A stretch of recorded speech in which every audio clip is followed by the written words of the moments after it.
Is 8 o'clock on the dot. I'm first warning meteorologist Eric Burris. This is Coffee Talk. We get together 7 days a week in the mornings, right off the top at 8 o'clock, hopefully to get your day started off on the right note. We, of course, talk about our local forecast. This time of year, we talk about the tropics, and we throw in some life stuff in there too, just because it is, after all, a little community. So grab your cup of coffee, take a sip, and let's get right to it. Top two things we were watching today, very similar to the top two things we were watching yesterday morning, which is this hot, dry pattern continuing across Central Florida for just one more day. Today is it. Then we start to make a shift. Plus, are the tropics heating up? The computer models are starting to hint at things, and of course, I think that this is the best venue to get that information. Coffee Talk gives you everything, so join us every single day as available, of course. And feel free to share this as well if you think one of your friends or family members could benefit from a little weather community where we chat and see what's doing. Before we get into anything else, let's just look outside live, shall we? This is a shot from downtown Orlando. Look at Lake Eola, beautiful. The clouds are sitting over top, but it is a nice start to the day, even if temperatures are a little on the warm and muggy side. Here's a look around town. We're sitting at 76 degrees in Orlando. Claremont, 74. It is 76 in the Villages. We're at 76 in Ocala, 78 degrees in Daytona Beach. So not bad. Did have a little haze yesterday morning. Not really tracking much of that today, so we're doing fine. First warning, Doppler Radar. Do want to point out, looking good in our area, though, north and west of town.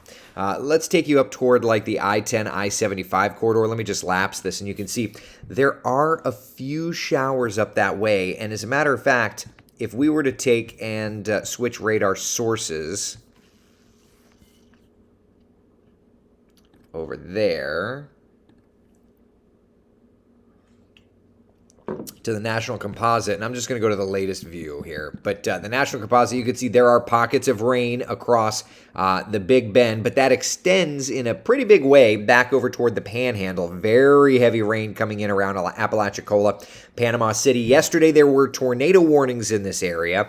Plenty of heavy downpours. That's where all of our moisture has been. It has been shifted just a little further west of our area, and it's going to kind of get pushed back to us. As you can see there on the left, there's a cold front. So that cold front pushes all that moisture back into our area. We will start to rise our rain chances. But today is going to be our last mostly dry forecast. So 83 by 11 o'clock.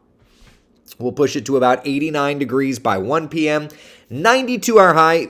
We have only had a 10% coverage of rain these last couple of days. I think that today we're going to get to about 20% coverage. So a few additional little things to watch. Just, not a ton, but a few additional things to watch. And then looking ahead to tomorrow and the next couple of days, that's where we're really going to get into that rainy pattern. Yeah, which is not a bad thing. Chris, good morning to you. Juan, Janika, Carol, Nikki, good morning, everybody. Kenneth, Carolyn, Jan, Ashley, everybody's up and at 'em this morning, planning on sharing it with the comments. Very good, Carolyn. Thank you very much. I appreciate that. Good morning to you, Cheryl, Pam, Warren. Good morning over in Port Orange. Good morning to you. On my way to my youngest granddaughter's pre-K graduation. I love that. Congratulations. Eric is just going into pre-K this fall, which is crazy. Yeah, so he's getting into his summer program now, and then in the fall he starts pre-K, and then a year later it's kindergarten. So in a year from now, Nancy, I'm going to be doing the pre-K graduation thing. That's surreal to me. The kid was just born yesterday, for goodness sake, right?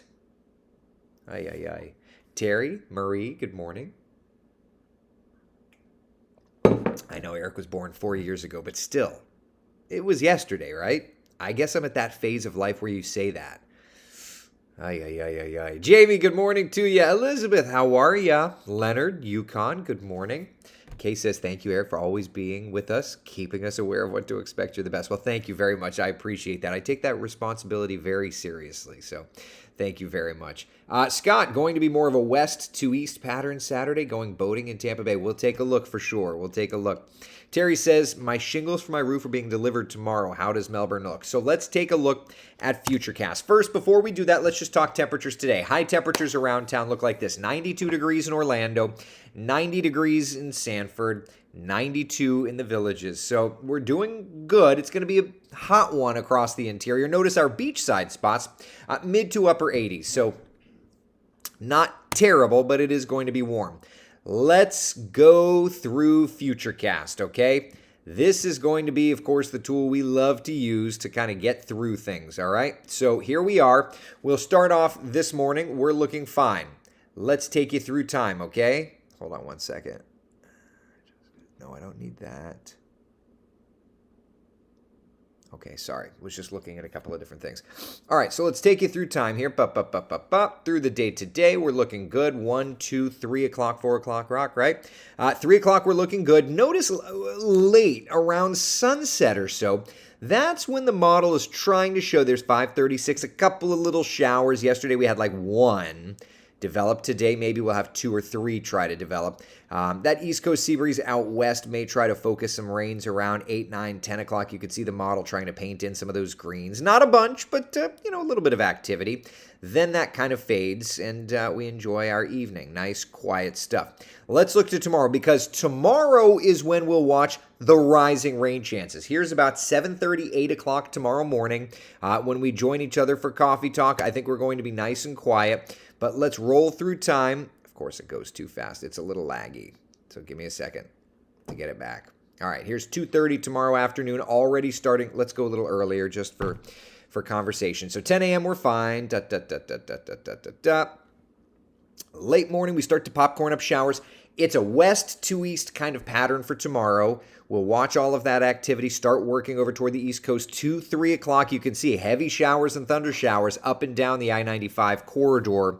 3:30, I-95 and I-4 interchange. They're going to be dealing with the showers and the thunder showers. That does look to linger out east in spots as we approach the evening commute, especially for Brevard County, at least according to Futurecast. But remember, the model timing may be adjustable just a little bit. And then you can actually see by 6, 7 o'clock, the model's trying to regenerate some rainfall back inland. So, I do think that by far and away, we will have more activity tomorrow than where we are today. All right, so tomorrow is going to be the day that we start working up that activity. Then everybody's asking, bless you, then everybody's asking about Saturday. We've got, think about it, you've got the Paul McCartney concert, you've got all kinds of events going on across Central Florida. How is that looking, right? Everybody wants to know. So let's start off on Saturday. I know it's Thursday, but let's just plan accordingly. So here's Saturday on Futurecast, 5 a.m. We're looking good. Let's continue through. Saturday morning, I'll be with you on West 2 New Sunrise, and it looks like we may be tracking some showers around 7:30, 8 o'clock out west. Keep in mind, there's going to be a front dying over top of us, and so that's going to be the reason that we'll spark up some showers by lunchtime. It looks like south of I-4 we'll be dealing with a little bit of rainfall trying to develop, and then kind of continuing to work off toward the east from there. In terms of afternoon, evening plans, I think we're going to be okay for the most part. You can see 4, 5, 6 o'clock. There is going to be some rains around, and then by 6:37, Futurecast is trying to show a sea breeze collision. Paul McCartney doesn't take the stage until 8 o'clock, and you can very clearly see 7:30, 8 o'clock. In that window, we are looking at some rain around the metro. So it's not going to be completely perfect, but there is going to be just a little bit of activity to track. So keep that in mind, my friends. All right, so for Saturday plans, I would just say with the rising rain chances as they are, just have the umbrella at least kind of with you. Know that we're tracking a higher coverage of rainfall and frankly, hope for the best, right? Here's what we're going with for the Paul McCartney concert. All right, he takes the stage at 8 o'clock. So pregame stuff, I think we're fine. Rains are going to be kind of clearing as the concert begins, and then through time, 9, 10, 11 o'clock, it does look better and better. And look, I know it's Sir Paul McCartney, right? But I feel like most of Central Florida must be going. I'm not going, but I feel like most of Central Florida must be going to this concert because every time I post a forecast about Saturday, I get bada bing, bada bing, bada bing. Everybody's like, what about Paul McCartney? What about Paul McCartney? Now, I know Camping World holds, what, like 70,000-ish people? So there's a pretty significant amount of people. But yeah, Tiffany says, not a bad thing. Eric, it's Memorial Day. Barbecues and pool parties. No rain. I know. Listen, I know. It's also the unofficial start of summer. So I feel like if there was ever a weekend that people should expect rain chances, it's going to be the Central Florida unofficial start to summer, right? Yeah, 50% coverage of showers and storms on Saturday, 40% Sunday, 40% Monday. We're definitely into that rainy pattern, so just roll with it and you're good to go, all right? We've had a little bit of a reprieve from that rainy pattern these last couple of days as all that moisture was drug off to the west, but it's returning effective like tomorrow. All right? So yeah, good stuff. My grand little just graduated pre-K and it was an amazing ceremony. I love that. Let's see here. I've been watching since before he was born. Doesn't feel like that long. I know, right? Tina says, it truly does go by so fast. My baby's almost 14 and seems like just yesterday for me as well. Yeah. Jenny says, wait until he's 15. That high school freshman year hits hard. I can vibe that. I can definitely vibe that. I mean, I'm in step 2. I'm not anywhere down that way, but yeah. Elizabeth says, I love hearing about you becoming a preschool parent. I used to be a preschool teacher, and I love that age group. One of my grandkids just turned 15 last week, another 30. It goes by fast. Well, I would say, you know what's interesting for me watching Eric in this phase is, they say the terrible 2s. I think 2 was fine. I think 3 is where we got into that attitude. And I'm seeing Eric now negotiating his emotions. And it's so incredible to observe that. He's so smart, as they all are, as their brains are just little sponges. And they're wanting to learn every little thing. But that doesn't impress me as much as the emotional navigation goes. When it used to be a fight just to get him to stop watching Bluey, now it's, okay, Daddy, I understand. And that catches you off guard. It's like, wow, okay, so you're understanding that we have responsibility. So this is definitely a tender age group that I feel we're getting into. What's sad is looking at my sweet Alexander knowing he's about to get into that, fire age group. And it's like, oh, you're so sweet. I don't want to do this part again. It's a really rough year to year and a half. If we could just skip to the sweet part again. But every child's different. Maybe Alexander won't. He probably will. He probably will. Marie's asking, how's Alexander? He's doing better. He's doing better. Yeah, just had a little thing. Parenting is not for the weak, right? Yeah. Yukon says, I'm not sure Rain knows how to find Melbourne. Yeah, it seemed like that here recently. Needing a clear day like today, Brian says. I need to season my new Blackstone griddle. 36 inches of future griddling goodness coming up. That sounds pretty great. That sounds pretty great to me. Just invite us over. I'm sure the old man will go for it. Yukon says, I don't do concerts. I fall asleep. That's funny. Dana says, I'll be at McCartney. I'll bring a poncho just in case. Yeah. Not for long. He's getting promoted to a lord. Oh, instead of Sir Paul McCartney, he'll be Lord Paul McCartney? Is that a thing, or are you just being a goober? You're a Burris, so it could be a goober thing. Let's see here. Yep, the unofficial start to Florida Heat. Yeah, I mean, we're there. Speaking of the unofficial start to Florida Heat, Manolfi pointed this out, and I made this graphic yesterday, so it may be dated. If it says, yeah, all right, hold on. Let me fix this. We have to, we're the most accurate, and a dated graphic can't put us away from that. Hold on. Stand by one. First day was yesterday. Save. Okay. So, talking about the unofficial start to summer heat. You know how we track average high temperatures, and it's an average over the historical portion. Well, we are now at the hottest part of the year. Big surprise. 90 degrees is now our average high. Yesterday was the first day of that. This runs for the next 117 days. The next time that our average high drops below 90 is September 18th. Well, no duh, Burris. I know, but it's my job to share that with you, right? It's my job. So anyway, here we are. John says, I can't wait to get back into the pool.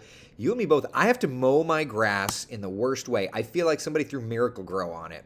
I didn't mow it, but what, a week ago? And it's just like sprouting everywhere like an old man's ears, you know? So I can tell you this much. My day consists of mowing my grass and then jumping in the pool right about the time I'm about to pass out. And then going to pick up the kids and pulling weeds. Because as everybody in my family knows, I am literally the worst at pulling weeds. And trimming the podocarpus. And trimming the palm trees. Anyway, great forecast for the pool today, though. That I can tell you. I will be there. I will go to there. Lowish rain chances, hot temperatures. Yeah, today's great. Over the next couple of days, as those rain chances go up, we'll go from a great pool forecast to a good pool forecast because you'll kind of have to keep your head on a swivel into the afternoon. The three-nagers, you're not wrong about that. Jamie says, just had my daughter's graduation last week, and now my son's 8th grade graduation is today. Time does fly. Yeah. Don says, no one talks of fresh threes. I love him anyway. Oh, yeah. But that again, everybody always said terrible twos. I feel like Eric was fine at 2. When he hit about 2.5, that's when we started to see it. And 3, ugh. Now that he's 4, this emotional navigation, Elizabeth, right? This emotional navigation is a huge difference. Jerry says the three-nager phase was harder than the terrible twos. I don't think 2 was bad. Yeah.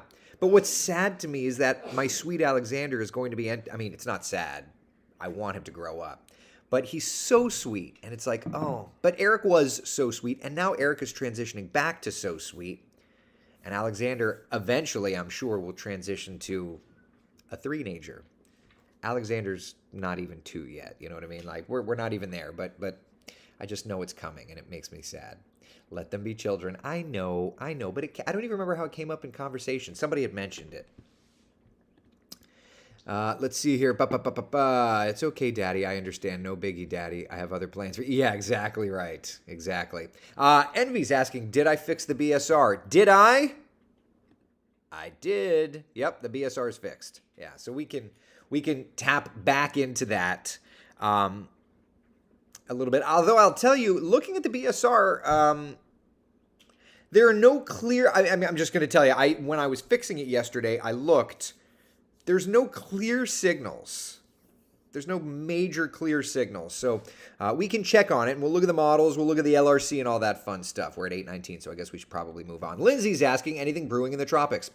Good transitional piece, right? Before we even get to that, let's just chat a couple seconds. The hurricane season is now less than a week away. 6 days until the start of hurricane season. We have had a named storm in the month of May every single year since 2015. But could that streak be done? It might be. Yeah, this year doesn't look like much is going to get going, at least in the Atlantic Basin, anytime soon. We are nice and quiet. Let's just take a look and see what's doing. The satellite imagery for the Atlantic Basin is looking nice and quiet. There is no tropical development expected in the Atlantic. That said, I do want to point out in the Pacific, the Pacific's hurricane season begins on May 15th. And in the Pacific Basin, there very well may be something getting going. The models are kind of hinting at that. Let's take a look at the satellite imagery there. And I want to take you down near San Salvador. You see that bubble up of convection? There may be something that's getting going there. Now, we don't usually track the Pacific because we are not anywhere near the Pacific. But I wanted to point that out because the computer models are indicating that that would move into Central America and then potentially move into the Bay of Campeche and potentially start doing its thing in the Gulf of Mexico, which is something of possibility. So let's take a look at the computer model data. This is the raw GFS. We show this during hurricane season in a more meteorological analysis type thing, right? All right, so follow me here, and let's just go through time. All right, we're looking good. We're looking good. You can see their bottom left corner, though. I don't even know if you can see it there. It's near the word Sanford. Yeah, I don't think you can see it. Near the word Daytona Beach. Here, I'll just scroll. The model is indicating that. Kind of bubbling up. You can see it in your palm coast there. That is the little area of moisture. Now, let me just roll through time just so that we see it developing, and you can see it there, kind of starting to lift to the north. This is Tuesday, this is Monday evening, May 30th, all right? I'll move it up so you can see the timestamp in a minute. All right, so it comes ashore. Now, at that point, interestingly enough, the GFS starting to indicate something out to our east over the Bahamas. Again, this GFS quote-unquote upgrade doesn't seem terribly upgraded. It's like, it's got ADD, like, oh, a squirrel, a squirrel. So it's trying to find development everywhere.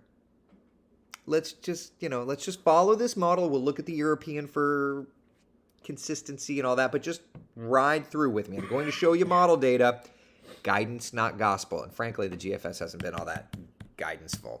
All right, so it's got something around June 2nd, around Florida's first coast, and then developing another thing in the Caribbean. Don't think that's going to happen. And then something out to our east, 360, 372, 378. Yeah, so the GFS is doing something, all right? Let's switch over, and let's switch over to the European model. Now, remember, the European, we kind of have to switch around versions of the European because the operational on the 6Z only goes out 90 hours. Then we can go to the 12Z, and then once it gets out to 240 hours, we can switch over to the ensemble to get apples to apples. Anyway, so here we are. We're looking good. Let me just scroll this down to show you. Again, this is the European 6Z. Top right corner gives you the timestamp. Nothing. Now you can kind of see in the bottom left corner, it's off the screen, but right where the C for the word coffee is, it's trying to develop that thing in the Pacific. All right, that's hour 90, so let's switch over to the 0Z to go further. Okay. Now you can see there the European at hour 180 trying to develop kind of an elongated area of low pressure around the Yucatan from the Bay of Campeche back over towards Central America. That is June the 2nd. Trying to develop something. That's June the 4th. All right, that's as far out as the European goes. But if we switch over to the ensemble, it'll at least give us an idea of what it's trying to go with.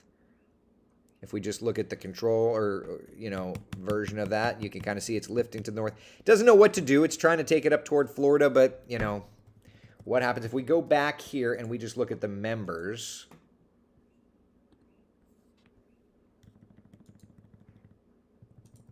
Let's look at the ensemble members here. Okay. All right. So this is the ensemble members. Think of this like Baskin Robbins. It's 51 different flavors of the European ensemble. So it's trying to develop lowering pressure there around June the 3rd in the Southern Gulf. And then from there, it doesn't really know what to do. You can kind of see some of those ensemble members are from Mexico to Texas, the entire Gulf Coast. So there are ensemble members that are trying to just show something out across the Gulf Coast in that time frame. Now, I do want to point out that if we look over to the Madden Julian oscillation tracker, and I know this is getting a little deep in the weeds, but you see how right now there's a bunch of green over the Pacific. Watch through time as this progresses. Late May into June, you're going to start to see those greens moving our direction. June 1st, June 2nd, June 3rd. You see how there's a lot of green there? That's vorticity. That's added spin and lift in the atmosphere. So that is essentially tracking the Madden Julian oscillation, meaning that once we go into phase, once that green gets there, that added lift, that added spin, once that gets here, we're going to start to be at least in phase for tropical development, right? So it does look like early June, we're going to be dealing with something-ish tropical. Does that make sense? Any questions? Any comments? Any concerns? What are you thinking? Lots going on in the tropics, discussion-wise. Not a lot going on in the tropics, but lots going on discussion-wise. Does the Gulf regulate our weather? I don't even know what you mean. Like temperature-wise, the ocean temperatures, sure, and storm systems that come in, yeah, absolutely. Let's see here. Any questions, anything? I know I just went through a whole dissertation of stuff, right? There's a lot there. So I want to answer any questions that you may have. I wonder if we can make it start of a season without a named storm. That would be fine with me. A reminder, by the way, just in discussion, just as we're kind of talking about the tropical season, a reminder that while hurricane season starts June 1st, that's also when we air our WESH 2 2022 hurricane season special, Surviving the Storm. And in that, the entire weather team is going to be chatting about everything you need to know about the upcoming hurricane season, from evacuation routes to the anatomy of the storm. What do the different terms mean, right? And of course, you know I'm always going to say it because I put so much time into it. I will be discussing our WESH 2 2022 hurricane season forecast, where we talk about hot spots and timing and all of that fun stuff. For example, you know, I'm not like embargoing this data. This is the hotspot regions that I have outlined for our 2022 hurricane season forecast. Those areas. And then we can add a couple of other areas of interest that don't necessarily have major implications, but areas in red, higher than normal possibility for tropical activity. The areas in yellow are just kind of things that we're watching. And all of this is available online right now. I'm not like trying to hold it close to my chest. wesh.com/hurricane forecast. And that includes the like 45-minute coffee talk from that day, March 1st, when we put this hurricane season forecast out. April, May, June. So we're like almost 3 months out. So this forecast has been published for about 3 months now, and it hasn't changed, right? It hasn't changed. We don't change our forecast. Once it's set, it's set. And we just kind of see how it all cycles through. By the way, all of that stuff that's trying to show tropical development in the Gulf, that does line up with the November 27th part of the pattern, focusing on like Texas and Louisiana. And you can see very clearly from the dates that we published on March 1st, early to mid-June is one of them. So there you go. Yeah. Yukon, I've tried to read science reports that discuss tropical patterns, total energy and heat transference.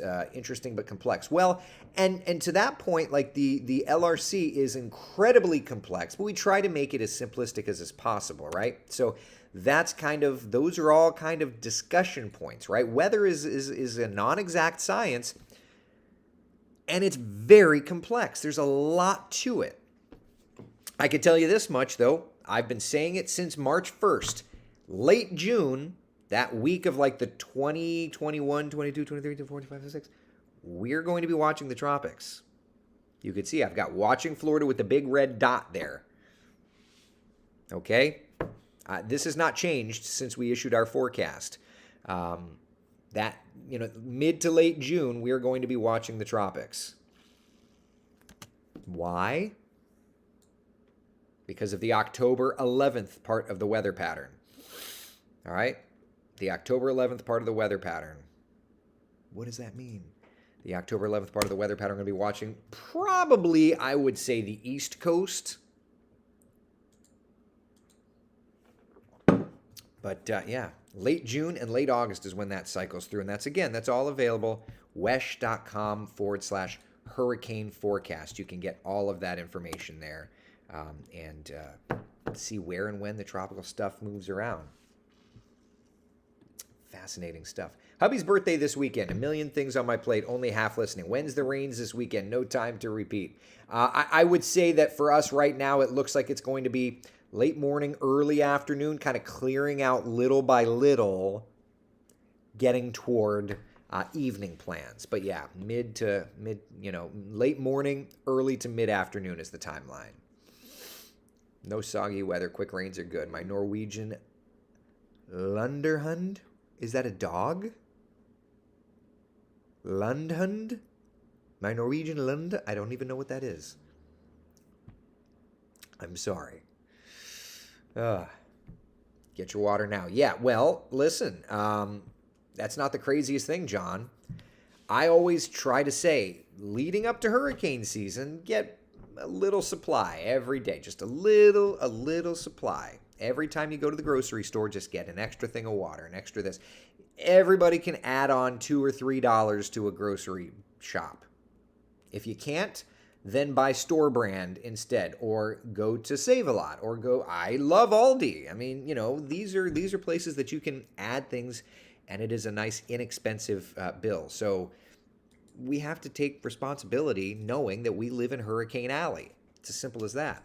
Jerry says, my first hurricane season as a Floridian after moving here from Tennessee. Very interesting. Used to keep track of severe weather outbreaks in the spring and fall. Now it's tracking the tropics. Welcome, Jerry.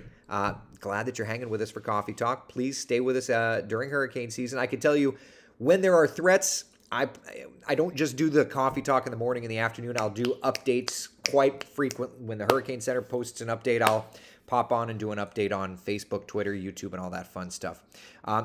Just prepare. I would suggest watching the Hurricane Special. wesh.com/hurricanes is a great resource. But check out the hurricane season forecast, and you'll see why we talk about Florida being a hotspot and why your first hurricane season may be one that will have to track storms. Super not fun. I don't like it. Could you explain everything again, please? I might have missed some of it. Oh, Bruce, you know how to get under my skin. Beverly, what is the Madden Julian what is the Julian Madden oscillation? So essentially the idea behind that is there's a piece of it, everything ties together, right? All right. So everything ties together.